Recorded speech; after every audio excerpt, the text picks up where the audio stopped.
The wind howled across the open fields, carrying dust and the smell of dry earth. The old ranch house stood silent in the darkness, its wooden walls creaking under the cold night air. Inside, the retired farmer sat in his worn chair by the fire, half asleep, listening to the crackle of burning logs.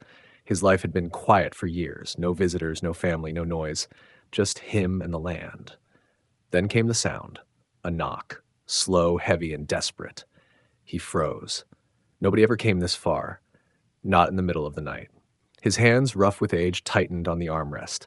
The knock came again, louder this time, followed by another, faster, like a trembling hand striking the wood in panic. He reached for the rifle, leaning against the wall. The metal felt cold in his grip. Moving carefully, he stepped to the door. The ranch was miles away from any town. Who could be knocking now? He unlatched the lock, opened the door just enough to see outside. The sight made him pause. 11 figures stood in the dim glow of the moon. Tall, slender, their faces hidden under hoods. Their clothes looked torn, dusty, and travel-worn. Strange patterns glowed faintly on their skin, marks that were not human. Their eyes shined with an otherworldly light. One of them stepped forward, her voice shaking. "Please, shelter. We have nowhere else." The farmer's grip on the rifle tightened. Aliens. He had seen them before in the town's life, merchants and travelers passing through. But never here, not at his ranch. Never in the middle of the night, begging at his door. "Who are you?" His voice was rough from years of silence. The tallest woman lowered her hood. Her skin was pale silver with a faint blue glow, her hair long and braided. Her eyes, wide and tired, met his, without fear but with desperation. "We are widows. Our homes are gone, our people gone. We only ask for a roof, for one night of safety." His chest tightened. He looked past her at the others. They were all women, standing close together like frightened sheep. Some leaned on each other, weak and shaking. One clutched a small bundle to her chest as if protecting something precious. The farmer stepped outside, rifle still in his hands. He scanned the fields, the fences, the dark hills in the distance. Quiet. Too quiet. His instincts screamed danger. If these women were running, someone might be chasing them. He turned back to the group. "Why here?" The leader lowered her head. "Because you live alone, because no one else will take us in." Her words cut through the silence like a blade. The old man hesitated. For years he had chosen loneliness. No ties, no risks, no one to depend on him. Yet now 11 pairs of glowing eyes stared at him, waiting. "Please," another whispered, her voice breaking. "We will work, we will leave tomorrow, only tonight. Please." The farmer's heartbeat pounded in his ears. He thought of the nights he had spent in silence, of the long, empty years when no one had spoken his name. And now, in one night, the quiet was broken by a knock that might change everything. He raised the rifle slightly. The women stiffened but did not run. They looked too tired, too broken to run anymore. The bundle in the arms of the smallest widow shifted. A child's face peeked out. Alien, yes, with glowing skin, but small, fragile, and innocent. The child's eyes met his, wide and afraid. The farmer lowered the rifle. "Inside," he muttered. Relief swept across their faces. They moved quickly but carefully, stepping into the warmth of the house. The farmer closed the door behind them, bolted it, and stood with his back against the wood. The firelight flickered across their strange features. They gathered near the hearth, their shivering bodies slowly relaxing in the warmth. The farmer stayed apart, rifle in his lap, eyes sharp. The leader bowed her head. "Thank you. You do not know what this means." He said nothing. His eyes studied them, searching for lies, for tricks. But all he saw was exhaustion, grief, and silent fear. The wind howled again outside, rattling the windows. Somewhere far away in the hills, a sound echoed faintly, like the distant hum of engines. The farmer's jaw tightened. He knew then this was only the beginning. The knock at midnight had opened more than his door. It had opened a path to danger, a storm that would fall not just on the widows, but on him too. And for the first time in years, he was no longer alone. The fire burned low, filling the room with a faint glow as the night pressed against the windows. The farmer sat stiff in his chair, his rifle balanced across his knees. The strangers huddled together near the hearth, their alien features flickering in the orange light. No one spoke for a long time. Only the crackle of wood and the faint whistle of wind outside filled the silence. Finally, the leader of the widows lifted her eyes. They were sharp yet hollow, filled with the weight of too many losses. You wonder why we came, she said softly. Her words carried a heavy accent, but they were clear. We have no place left.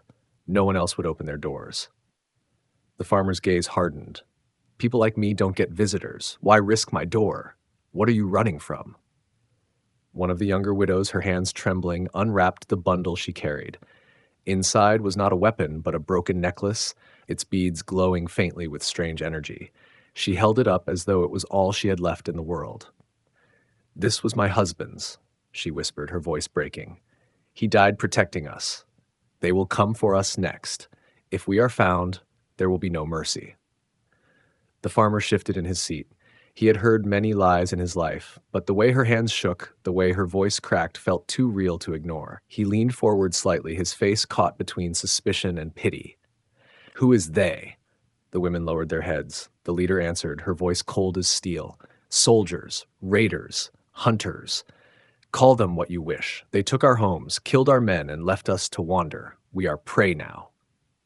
The old man's jaw tightened. He looked at the child again, the small alien boy with glowing skin who clung tightly to his mother's robe.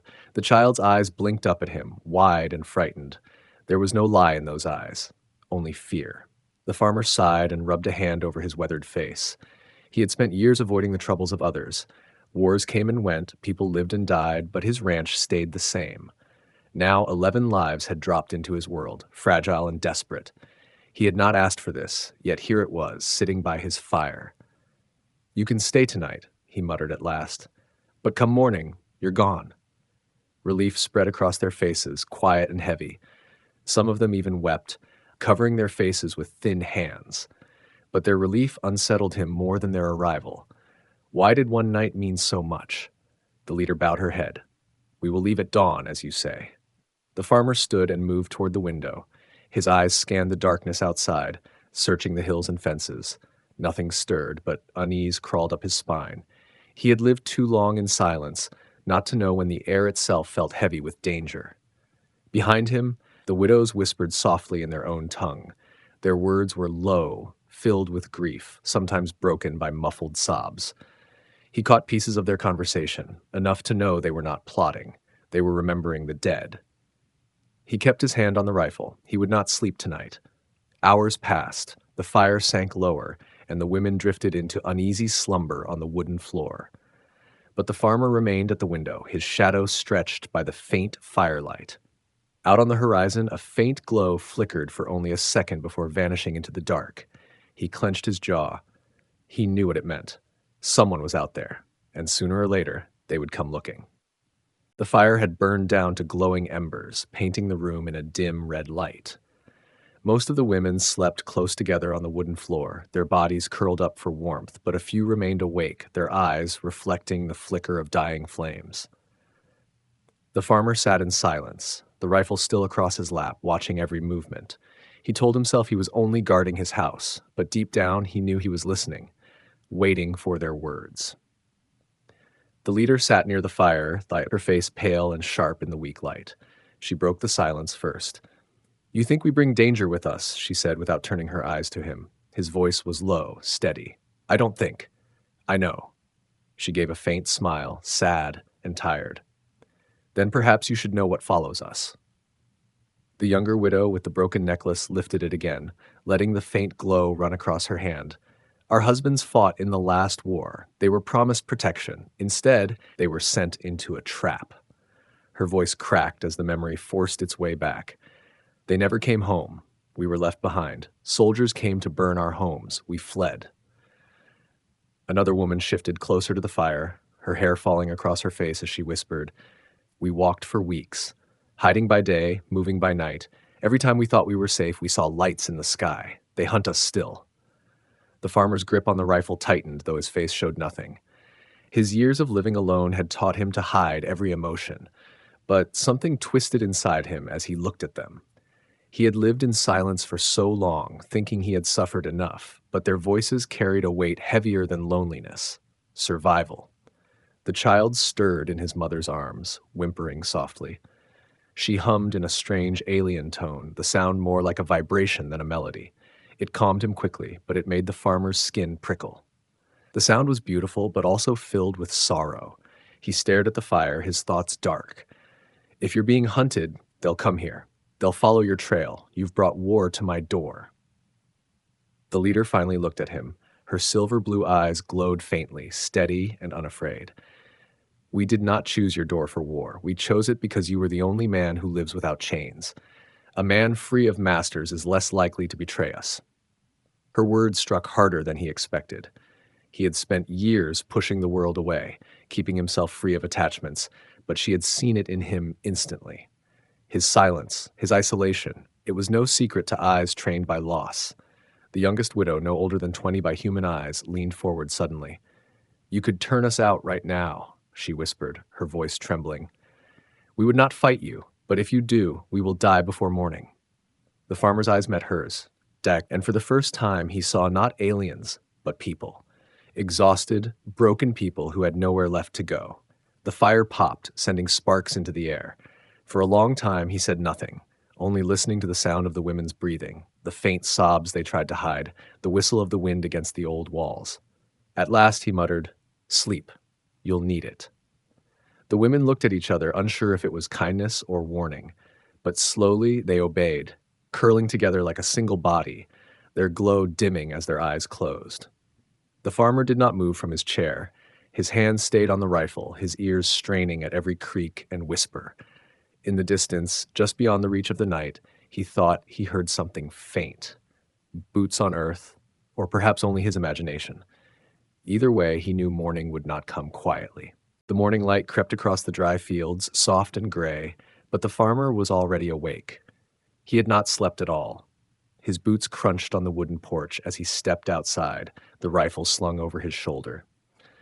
The widows remained inside, still resting, though their uneasy breathing carried through the thin walls. The air was cold, the kind that carried sound for miles, and in that silence he noticed it, prints in the dirt near the fence line. They weren't from cattle, and they weren't his. Heavy boots, too many of them, pressed into the soil, fresh. His jaw tightened as he crouched to study the ground.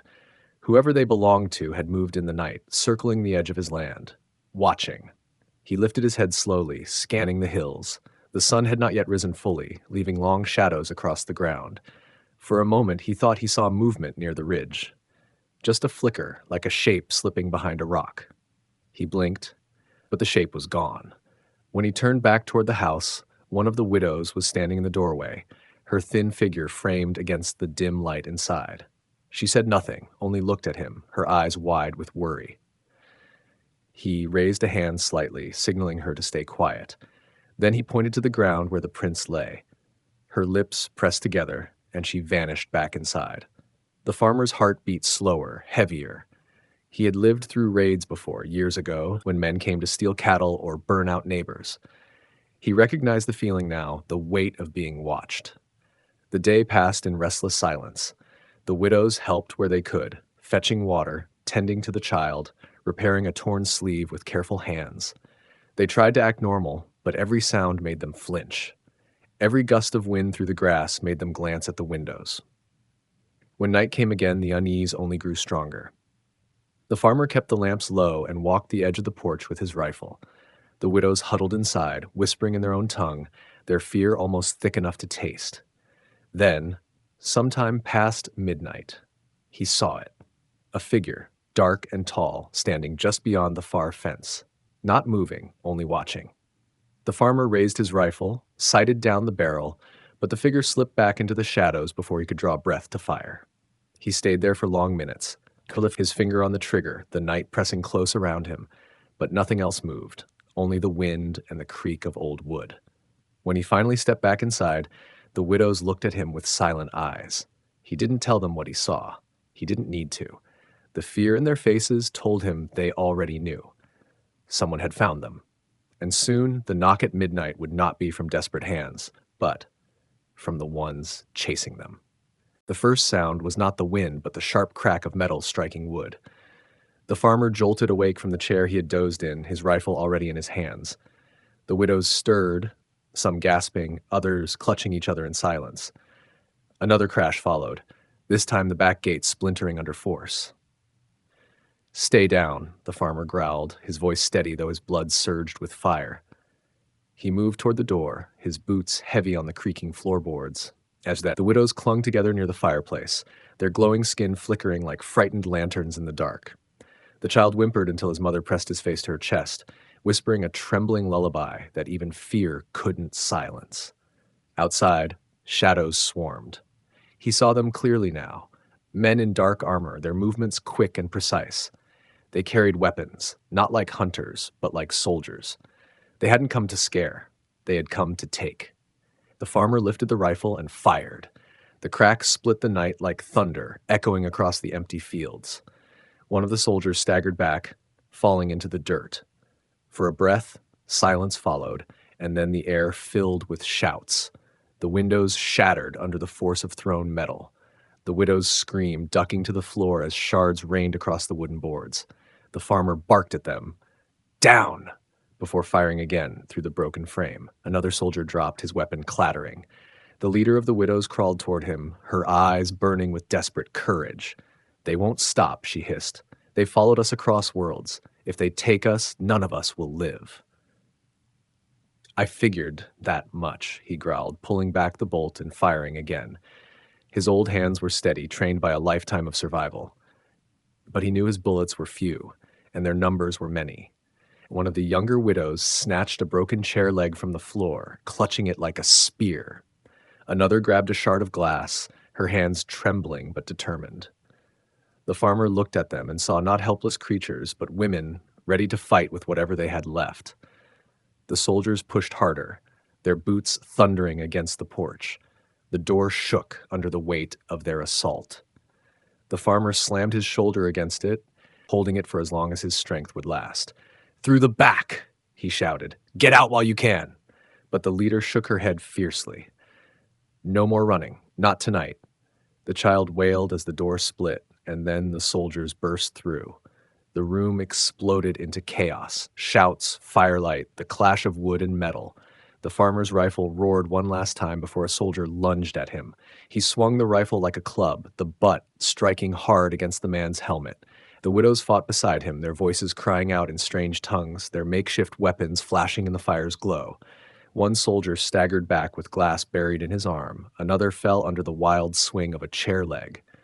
But more kept coming. The farmer felt his muscles burn, his breath heavy, his body straining with every movement. Yet he refused to fall. Not here. Not tonight. The leader's voice rose above the noise, sharp and commanding. "Hold the line! If they take one of us, they take us all." The farmer glanced at her, sweat and blood streaking his weathered face, and in that moment he understood. This was no ordinary raid. This was war carried in the bodies of 11 women who had nowhere left to stand. And now, by choice or by fate, it was his war too. The house reeked of smoke and blood, the wooden floor scarred with fresh splinters. The bodies of 2 soldiers lay sprawled near the broken doorway, their armor cracked from desperate blows. The widows huddled close, their breaths heavy, eyes wide with both fear and defiance.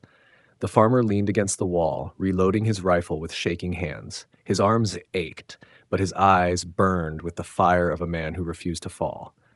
The leader stepped forward, her silver blue skin shining faintly in the dim light. She looked at the farmer not with fear, but with something sharper. Respect, maybe even trust. Her voice was low, but steady. "You should know the truth. If you are to fight for us, you deserve to know who we are." The farmer's jaw clenched. "I don't care about names. I just want to know what I've dragged into my home." One of the younger widows, trembling still from the battle, spoke before the leader could. "We are not only widows, we were wives of the royal guard, husbands chosen to protect the bloodline of our people." She paused, her voice cracking. "They are dead, and now the ones who killed them hunt us, because we carry what they fear most." The farmer frowned, his rifle halfway raised. "And what would that be?" The leader lifted her chin, her eyes catching the glow of the fire. "Legacy. If they capture us, they will erase our bloodline. If we survive, their power crumbles." The room fell into silence. The farmer looked at the faces around him, exhausted, bruised, still glowing faintly in the shadows. They were not just victims. They were symbols of something greater, something enemies wanted destroyed at any cost. He spat on the floor, the sound sharp in the heavy quiet. "So that's it. I'm not just hiding runaways, I'm standing in the way of an empire. The leader's gaze softened, though her voice stayed hard. You don't have to. Open the door. Give us up. They'll spare you. You are human. To them, you are nothing. The farmer's eyes narrowed. He had lived years alone, pretending he owed nothing to anyone. But when he remembered the child's terrified eyes, the way the women had stood beside him with shards of wood and broken glass, something deep inside him refused the thought of betrayal. Nothing, huh? He muttered. He set the rifle across his lap and looked each of them in the eye. I've lived too long with nothing. Tonight, I'll be something. The widows exchanged glances, their silent grief turning into quiet resolve. One by one, they nodded. The room, broken and blood-stained, felt different now, less like a hiding place, more like a fortress. Outside, the wind carried distant voices, the sound of soldiers regrouping in the darkness. The farmer listened, his heartbeat steady, his grip on the rifle firm. He knew they would return, stronger than before. But this time, he would not be standing alone. The leader stepped closer, her hand brushing lightly against his shoulder. Her touch was cold, trembling, but it carried the weight of a vow. Then we fight together. The farmer gave a small nod, his eyes fixed on the door he had chosen, and there was no turning back. The night tore open with the roar of engines. The ground shook as armored transports crested the hills, their lights cutting through the darkness like hungry eyes. The widows crowded near the broken walls of the ranch house, clutching makeshift weapons, their glowing skin faint under the shadows. The farmer stood at the doorway, rifle ready, his boots planted firmly in the dirt. He had lived years in silence, but tonight his ranch was no longer just his. It was the last wall standing between life and death. The soldiers came in waves, their armor clattering, their weapons gleaming. The leader widow whispered something in her own tongue, a prayer or a curse, before lifting a jagged piece of metal like a blade. The others followed, their fear hardened into fury. The farmer raised his rifle and fired, each shot ringing out like thunder across the empty fields. One soldier dropped, then another, but still they pressed forward. The widows moved beside him, striking with desperate strength. A young widow leapt at a soldier, driving her shard of glass into the joint of his armor. Another swung her broken chair leg with such force it snapped, yet she kept swinging the splinters until the man fell. The farmer barked orders like an old commander, his voice rough but steady, guiding them where to strike, when to fall back, when to push forward. For every soldier that fell, more arrived, their numbers endless. Smoke filled the air, sparks flying as weapons clashed against wood and metal. The ranch groaned under the weight of battle, windows shattered, walls cracked, the roof sagging with fire licking at its edges. The child cried out as flames spread near the hearth. The farmer spun, saw the danger, and without hesitation threw his own body against the burning beam, shoving it down before it could trap them. His back scorched with heat, but he did not stop. He turned, lifted the rifle again, and fired until his ears rang and his shoulder bruised with every kick. The leader of the widows fought at his side, her silver-blue skin streaked with ash. She looked at him through the chaos, and in her eyes was something fierce, something unspoken. He was no longer just a farmer to her. He was their shield. When the last bullet clicked empty, the farmer didn't falter. He swung the rifle like a club, knocking down another attacker, his breath ragged but unbroken. The widows closed ranks around him, their strange voices rising together, a chorus that shook the night with raw defiance. The soldiers, relentless at first, began to falter. They had expected frightened prey, not a wall of fire and fury. Their retreat was not shouted, but silent, a slow pulling back into the shadows, leaving the ground littered with their own fallen. The ranch smoldered, broken beams glowing red in the fire's wake. The widows stood in the ruins, trembling but alive. The farmer lowered the battered rifle, his chest heaving. His land was no longer quiet, no longer untouched. It was scarred, bloodied, changed forever. The leader stepped toward him, her hand trembling as it touched his arm. "You could have let us die," she whispered, her voice raw. "But you chose to fight. You are one man, yet tonight you were more than an army." The farmer looked at her, then at the others, faces weary, bodies bruised, but alive because of him. He had lived so many years alone, convincing himself it was easier that way.